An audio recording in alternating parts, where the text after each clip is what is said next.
Hello children, very good morning to all of you.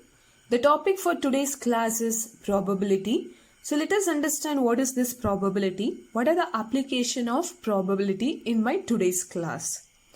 So probability is the way of expressing a knowledge of belief that an event will occur on chance. So this word is originated from the Latin word meaning approval.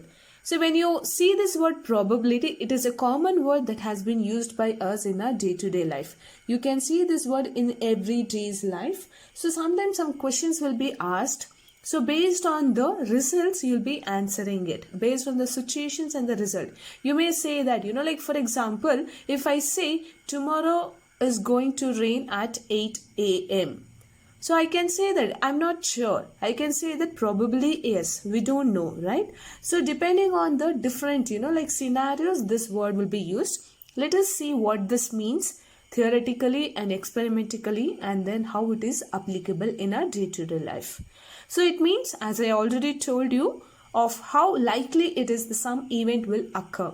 A number expressing the ratio of favorable cases to the whole number or the cases possible. For example, I've taken here the chance of a coin landing on heads is 50%. When you toss a coin, okay, so what is the chance of landing it as a head? I can say that 50% because we know that in a coin there are two sides. So there is a 50% of chances that the coin will land on heads and 50% that a coin will land on tails. So this is a small example.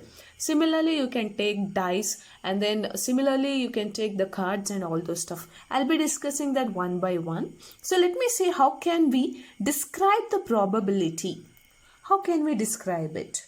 So you can describe the probability of an event with the following terms. So the first terminology that you'll be using is a certain, sometimes, okay. What it means the event is definitely going to happen. When you use the word terminology certain, it means it is going to happen definitely. Likely, when you use the word likely, it means the event will probably happen but not definitely. So for example, I can say that you can give your own example. I can say that today it's going to rain at 4 p.m. Okay, so I'm not sure about it. I can say that likely because I'm not 100% sure about that. Okay, so that is an example you can consider. And unlikely, so the event will probably not happen but it might. So we don't know, but definitely not going to happen. So but it might also. So impossible. The event is definitely not going to happen. For that we can say impossible. So these are the common terminology, English terms I can say you have been using it. So that has been, used here described under probability. What are the some other, terminologies that you will be using it is, in this experimental or in this probability chapter is experiment, outcome, equally likely outcomes, sample space, event, same point. So these are the terminologies. When I say outcome, so what is mean by outcome? It's nothing but a possible result of a random experiment. We call it as a outcome. Experiment means it is a situation involving chances or probability that leads to the result called as outcomes. Equally likely outcomes means all outcomes with the equal probability. We call it as the equally likely outcomes. So please remember this word. Whenever I use this word during explaining any problems, you should understand about what I'm about talking about. Okay, so sample space is nothing but the set of outcomes. When you do any experiment, whatever the result that you are going to get, that you will be you will guess what are the result you'll be going to get, that you will be grouped in a space called as the sample space. Event is nothing but one or more outcomes in an experiment. We call it as an event. And sample point is each element of a sample space is called as the sample point. Okay, so these are the terminologies. So there are two types of events that may occur during your experiment. What are they means? First one is a simple event and the second one is a compound event. Let me understand what you mean by this simple event. Simple event. If any event E has only one sample point in a sample space, it is called as a simple or an elementary event. I'll explain it with an example. Next, compound event means if an event has more than one sample point, it is called as a compound event. We have just now understood what you mean by sample point. Sample point is nothing but what? Each element of a sample space is called as a sample point.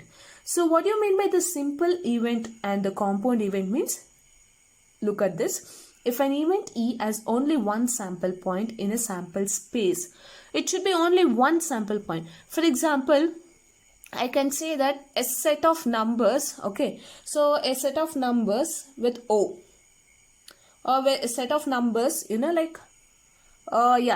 event which occurs only once. Say for example, I can say, what are the example that I can give is, so you can consider an example, for example, say a coin with only head as its side. Say you're going to, join both the coins such that you can see only head on both the side. So at that time, what happens? In whatever the way that you put, only you'll be getting head, right? So only one simple point, okay? In that case, in a sample space, you will have only one sample point. So that we call it as a simple event. Compound event means you can take, when you take two coins and when you toss it, what are the possibilities? There are so many. First thing is one coin may occur as head, the other one as tail, or both can be head or both can be tail. Like this, you're going to get a many event in that case. Okay, so that we call it as the compound event. So if an event has more than one sample point, it is called as the compound event. So what is a definition of experimental probability? So when you do experimentally, so experimental probability is the chance